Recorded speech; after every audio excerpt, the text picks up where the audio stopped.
Hello friends, welcome to my channel અરુકુક ગુજરાતીમાં.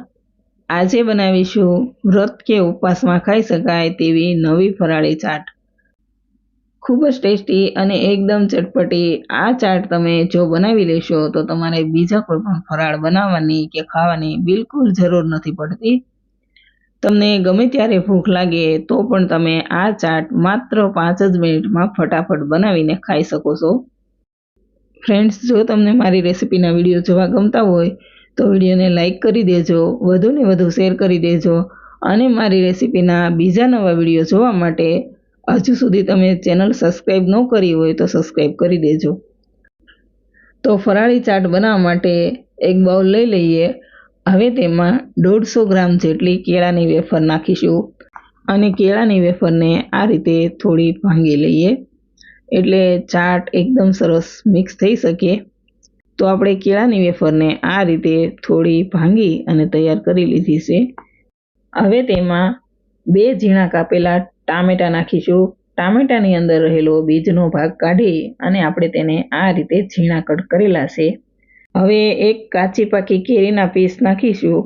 તમારે પાકી કેરીની જગ્યાએ જો કાચી કેરી લેવી હોય તો પણ લઈ શકાય. એક મરચાંને આ રીતે રાઉન્ડ શેપમાં કટ કરીને નાખીશું. મેં અહીં મીડિયમ તીખું મરચું લીધું છે. તમારે જો વધારે તીખું કે પછી સાવ મોડું મરચું લેવું હોય તો પણ લઈ શકાય. તમે કેટલું તીખું પસંદ કરો છો તે પ્રમાણે તમારે લઈ લેવાનું. હવે એક નાની પ્લેટ જેટલો ફરાળી ચેવડો નાખીશું. અહીં મેં મીઠો ફરાળી ચેવડો લીધેલો છે. તમારે જો તીખો ફરાળી ચેવડો લેવો હોય તો પણ લઈ શકાય છે. તમે તમારી પસંદ પ્રમાણે લઈ શકો છો. હવે મેં એક નાની પ્લેટ ફરાળી આલુ સેવ લીધી છે. તે અત્યારે આપણે થોડી નાખીશું અને થોડી તેને પછી નાખીશું. ફરાળી આલુ સેવની રેસીપી પણ હું આગળ તમારી સાથે જરૂર શેર કરીશ. અડધી ચમચી જેટલો ચાટ મસાલો નાખીશું. 1/4 ચમચી જેટલો શેકેલા જીરુંનો પાવડર. થોડું આપણે સિંધવ મીઠું નાખીશું. મીઠું એકદમ ધ્યાનથી નાખવાનું. અહીં આપણે વેફર સેવ લીધેલી છે તેમાં પહેલેથી જ મીઠું હોય છે એટલે એકદમ ઓછું મીઠું નાખવાનું છે. થોડા લીલા ધાણા નાખીશું અને થોડી આપણે 1 મોટી ચમચી જેટલી કિસમિસ નાખીશું. આનાથી ચાટમાં ખૂબ જ સારો એવો ટેસ્ટ આવે છે. હવે 1 ચમચી આદુ મરચાં લીલા ધાણાની ફરાળી ચટણી નાખીશું. આ ચટણીની રેસીપી મેં મારી ચેનલમાં આપેલી છે. તમે ન જોઈ હોય તો જોઈ લેજો.